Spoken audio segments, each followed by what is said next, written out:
Salut à tous. Salut à tous. Petite quiche Lorraine. Pas vraiment Lorraine parce que j'avais pas ce qu'il fallait. À 4500 mètres d'altitude. Voilà cette vidéo, on est à San Pedro de Atacama. Donc on visite un peu San Pedro de Atacama, très mignon. Tout le monde nous a dit que c'était cher et on n'a pas trouvé, à part les restos bien sûr. Mais tous les trucs de touristes et tout, franchement ça... C'est le prix normal quoi en vrai. Hein. Ouais, après c'est raisonnable pour le Chili quoi. Ouais. Et ensuite on a été faire du coup le musée. De la météorite. Et du coup on a eu un retour sur les météorites qu'on a trouvé. Donc on vous laisse deviner si on est riche ou pauvre. À bientôt. À bientôt. Ciao. Ciao. Bienvenue sur la chaîne XCG Family, où vous pourrez suivre notre aventure.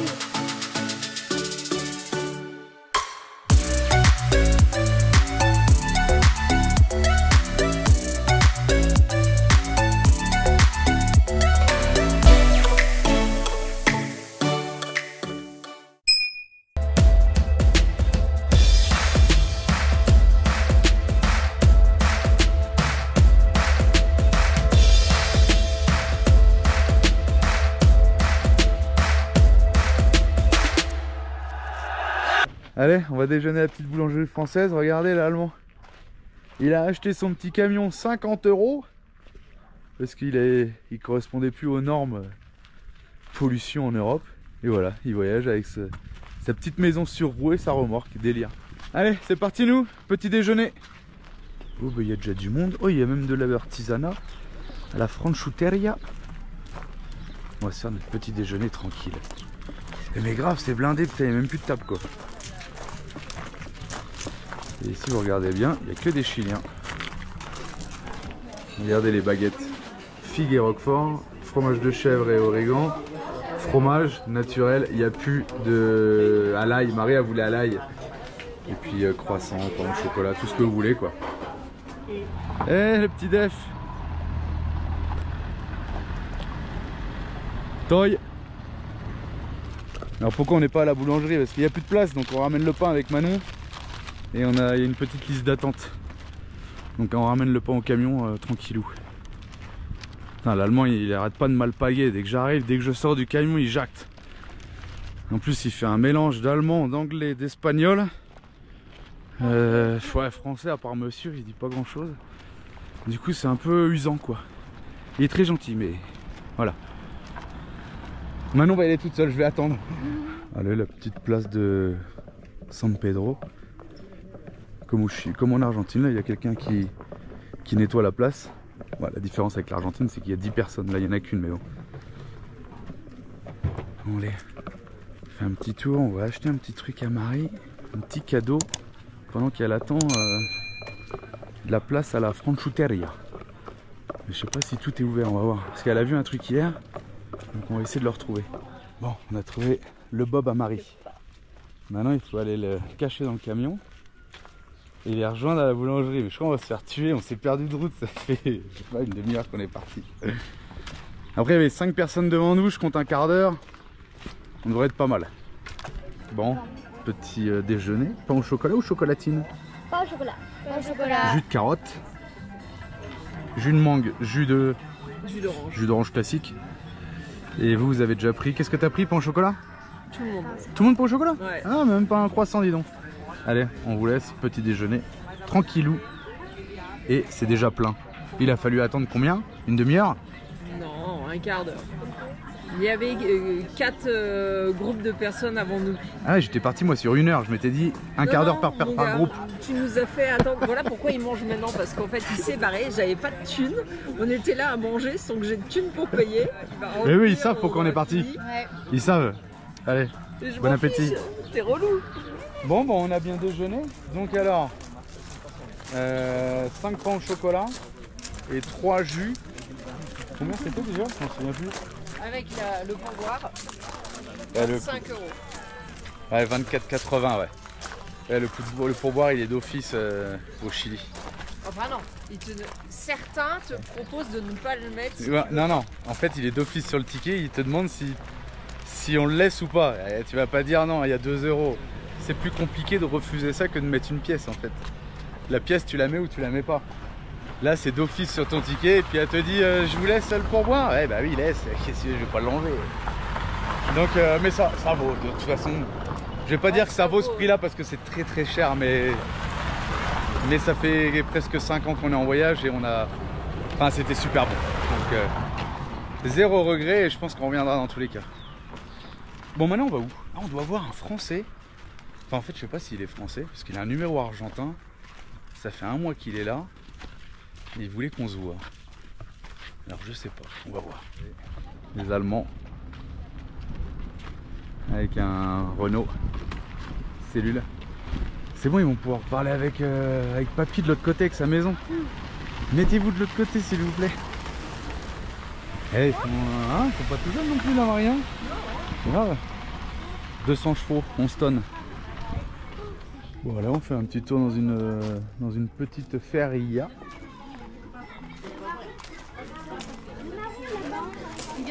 Ah ouais, grave. Mais il n'y a pas le truc. Il n'y a pas le truc pour le coup derrière. Le tien est meilleur. Ouais. En plus, c'était une brossette. Ça ne va pas. Bon, tout ça, c'est de la copie. Hein. The North Face. La pastèque longue. Oh, la pastèque. Ah, mais il y a des fruits et des légumes là. Comme en Argentine, on peut acheter la nourriture pour chiens et chats en sac, quoi. Hein. Si on veut acheter 100 grammes, on peut acheter 100 grammes. Ça, je trouve, c'est bien. On est venu acheter quelques fruits et légumes, un petit peu de charcuterie parce qu'on a acheté du pain français. De la figue de Barbarie, est-ce que c'est trop bon? Les cerises. 2 € le kilo. Bah, tu prends combien? 2? C'est vrai que pour l'instant, San Pedro, c'est cool quoi, niveau tarif. Ça dépend quoi, les restaurants, on a vu ce Ouais, les restaurants, c'est cher. 15 € une pizza, mais j'ai dit à Marie, une pizza en France, c'est 11 balles, hein. C'est pareil. En Argentine, c'est 1000 pesos. Ouais, en Argentine, c'est 2 €. 4 € quoi. En tout cas, c'est pas plus cher qu'ailleurs. En tout cas, San Pedro, il faut arrêter de dire ça quoi. Et on peut même acheter... Putain, c'est la même que pour démonter l'étrier de frein du DEF, ça. 12 pentes. T'achètes ce que tu veux en fait. Il me fallait un ressort, mais j'ai trouvé. J'ai même acheté une soupape si t'as envie. Ça, c'est délire. Il y a vraiment de tout et rien. Tu peux trouver même des tourdelles pour ton véhicule. Ah, les marqueurs blancs, ça c'est bien ça. Tu peux même trouver un canard. Moi, il faudrait ça. Une espèce de craie.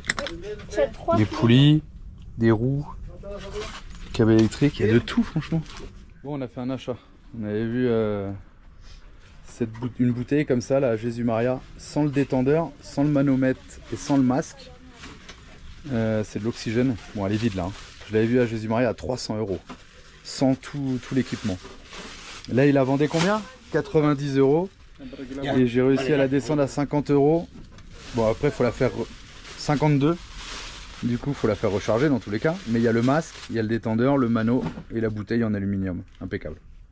Bon, comme dit Marie, peut-être qu'on n'en aura jamais besoin, mais je dis, on fait quand même beaucoup de choses sans sécurité. Pas de téléphone satellite, pas d'internet, de Starlink ou ce que vous voulez, pas de bouteille d'oxygène. En même temps, on est croquant. Hein. Ouais, on est croquant, on peut pas tout avoir, tout acheter.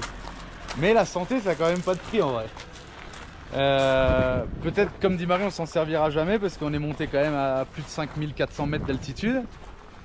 Et on n'en avait pas besoin. Maintenant, Marie était pas mal malade la dernière fois. Est-ce que ça aurait aidé? On n'était pas aussi haut que ça. Et on n'était pas aussi haut que ça. Est-ce que ça aurait aidé? J'en sais rien.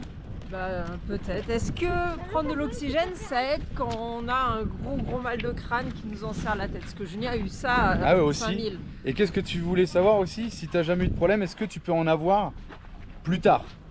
Oui, on peut être allé en altitude une fois. Moi, j'ai été à 5003 et j'étais bien. Et j'étais à 4000 et j'étais pas bien. C'est ça, ouais. Là, je me dis, pour 50 balles, Marie, on a la bouteille d'oxygène, on a tout le détendeur. Maintenant, le problème, c'est que pour la faire recharger, en Argentine, il faut aller en Argentine et il faut aller dans une grande ville. On verra. Bon, en fait, je disais, elle est vide. Et le gars, il me disait, elle est pleine. Et je dis, non, regarde, elle était dans le rouge. Mais oui, mais en fait, elle était fermée, la bouteille. Elle est pleine, quasi. Et là, on a fait une bonne affaire du coup. En plus, c'est bien marqué oxygène, gaz, médicinal. Date de péremption février 2025. Et il y a... Putain, il y a 1 mètre cube là-dedans. Vous vous rendez compte? Et là, franchement, vous vous rendez compte que ça... Juste ça, ça coûtait 300 € sans l'équipement. Et là, on a eu le tout pour 50 quoi. Trop bien. Je vais essayer voir. Tu te sentais mal? Oh putain, ça marche trop bien. Pourquoi il y a des trous là? C'est pour faire sortir... Il n'y a pas des soupapes normalement? Allez, pour ceux qui sont dans le médical, dites-nous s'il faut pas rajouter quelque chose. À mon avis, il doit y avoir des soupapes en vrai. Ou alors, c'est vraiment, faut que ça soit comme ça pour pas que tu respires trop.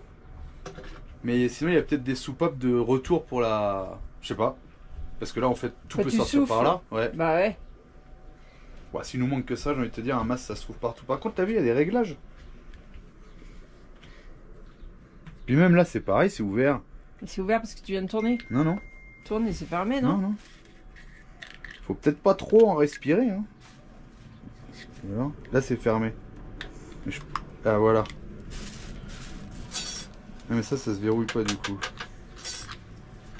Ah non, attention. Ça doit être des soupapes quand tu... Ah, tu vas vider la bouteille pour faire le con. Et en fait, voilà, elle était juste fermée. C'est pour ça que je lui ai dit, mais allez vite ta bouteille. Il m'a dit non, elle est pleine. Effectivement. Tu uses le gaz.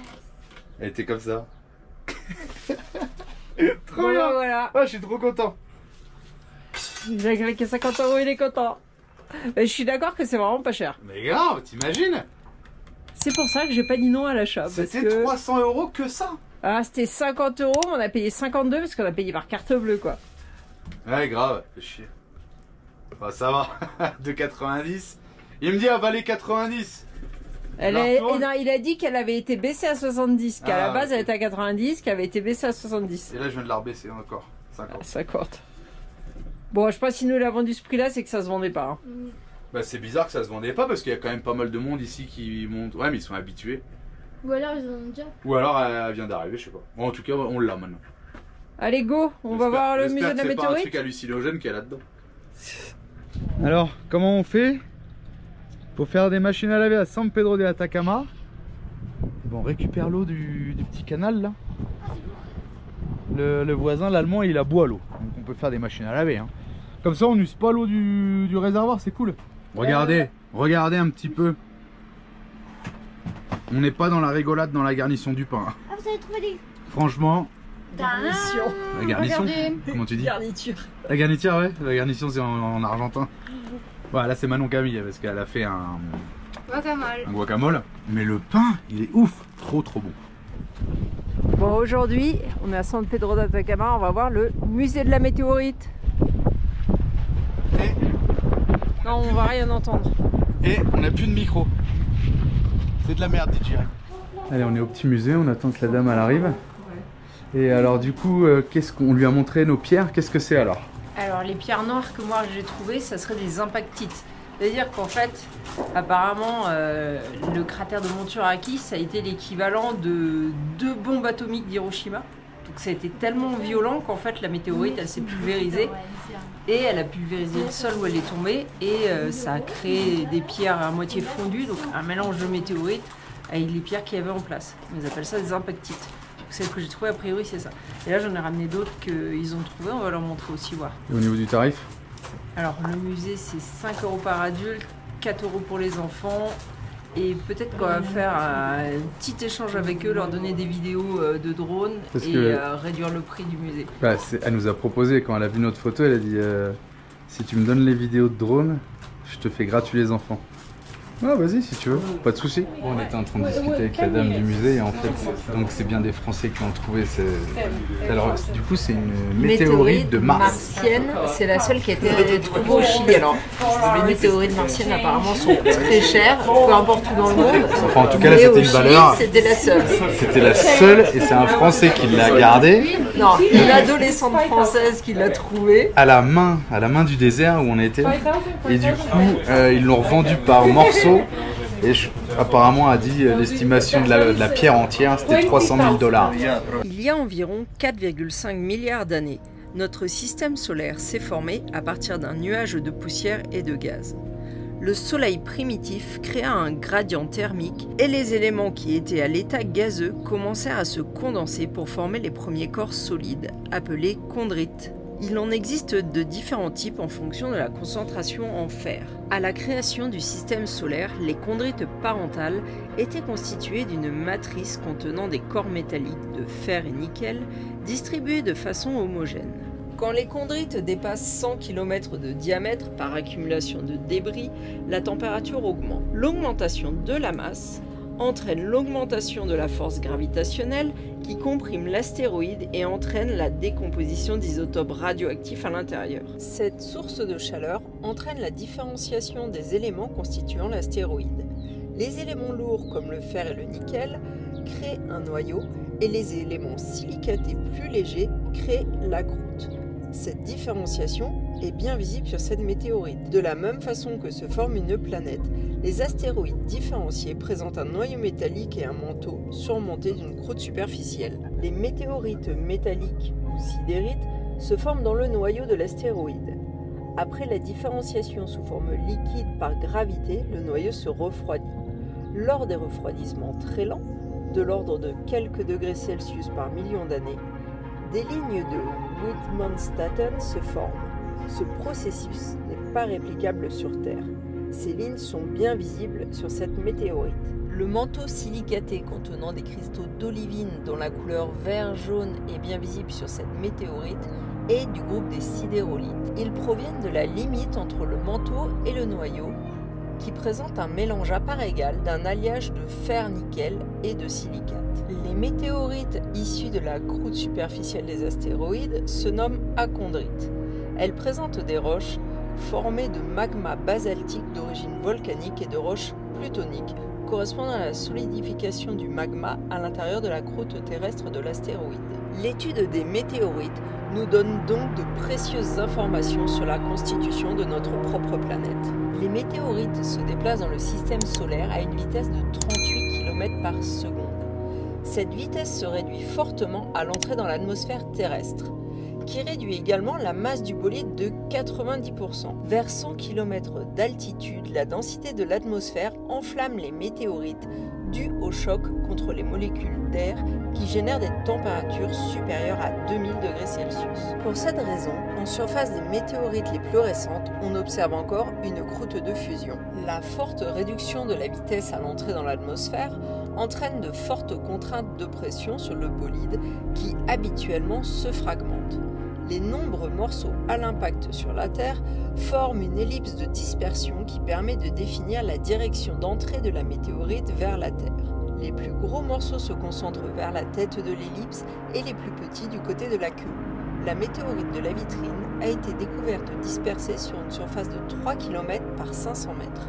Le cratère d'explosion de Monturaqui a un diamètre de 380 mètres et une profondeur de 31 mètres. C'est le plus gros cratère de météorite du Chili. La météorite a été estimée à 13 mètres de diamètre et sa vitesse à 54 000 km/h. L'onde de choc à l'impact équivalait à 2 bombes d'Hiroshima, entraînant une température de 1400 degrés Celsius, vaporisant la météorite et les roches locales qui furent éjectées en périphérie du cratère. Ces roches se sont solidifiées, formant des impactites, mélange de roches ferreuses de la météorite et de roches locales. La météorite de la vache morte présente un mélange de roches de type noyau, manteau et croûte, qui laisse penser qu'elle est issue de multiples impacts entre astéroïdes. Les études ont permis de déterminer que cette météorite provenait de l'astéroïde Vesta, qui fait 530 km de diamètre et est le troisième corps le plus grand connu dans la ceinture d'astéroïdes entre Mars et Jupiter. Le développement de petits cristaux colorés à la surface de la météorite a pu se faire grâce à l'humidité ambiante. En effet, la météorite est tombée du côté de Taltal, dans la zone côtière du désert d'Atacama, qui présente souvent du brouillard. Les cristaux formés au cours des milliers d'années sont le résultat d'un mélange de sulfate terrestre et de nickel extraterrestre. Les météorites de style chondrite carbonaté contiennent de grandes quantités de carbone organique et de l'eau.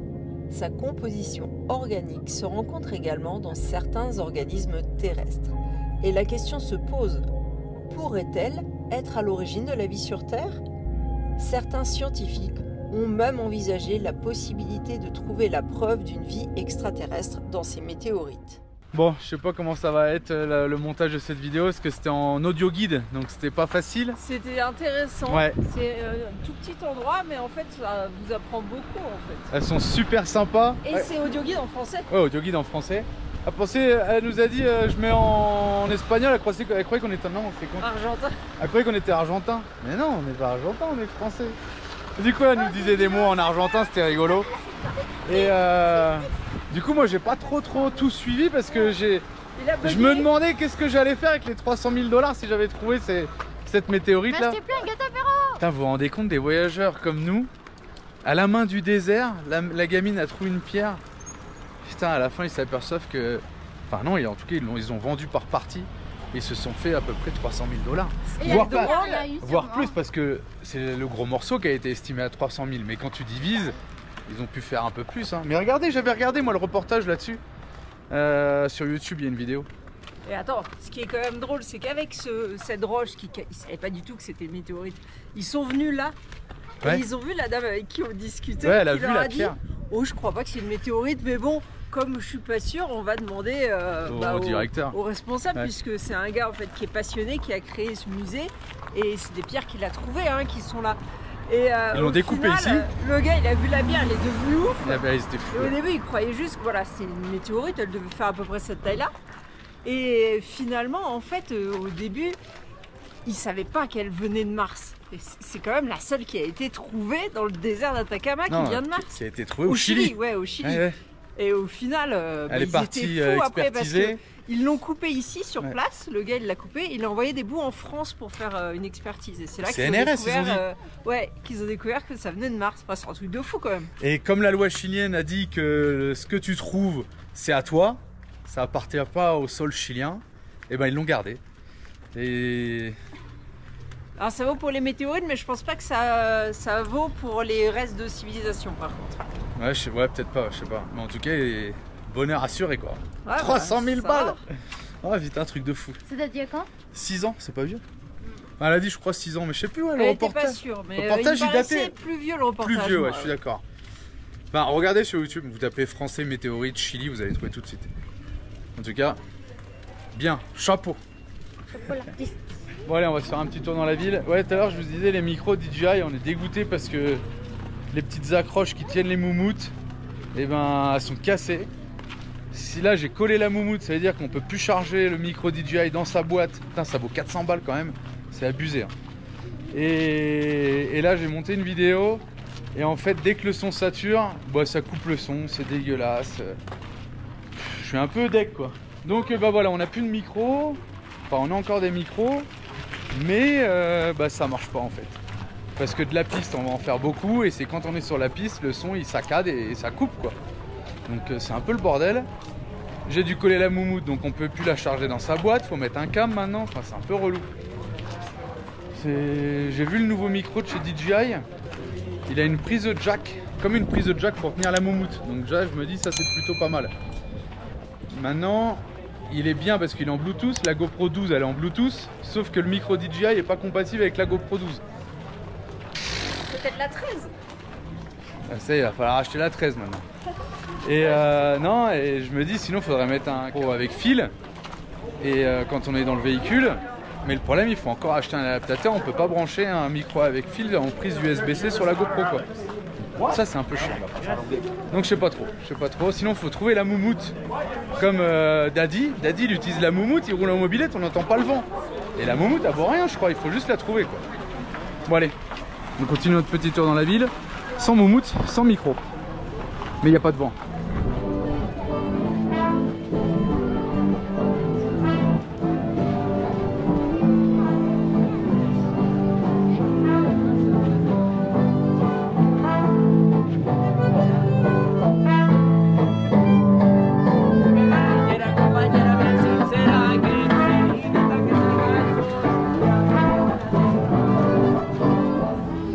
Il est en train de faire des petits bijoux là, il a dit à Alex de passer. Il a des pièces et tout, ça doit être trop beau les pièces taillées. Ese.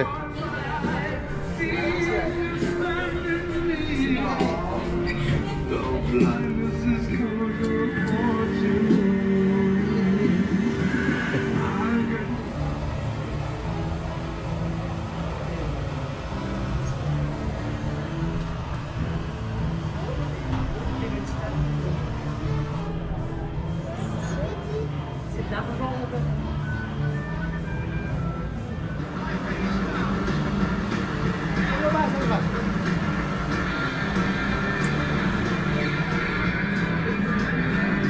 J'ai toujours rêvé d'avoir une enclume comme ça. Elle est bien grosse. Elle est belle, hein? Ça vaut 10 000. De quoi l'enclume? Oui, je voulais. Ah ouais? Oh la vache! Ce petit, Elle est grave. Elle est belle. Ah mais ça fait resto, ça fait un peu de tout. Tourisme, ah, c'est un local avec un peu tout le monde dedans. Eh, super gentil le monsieur là. Bon là on a fait un petit tour dans un petit, pareil, un petit bâtiment où il y a plein de petites boutiques.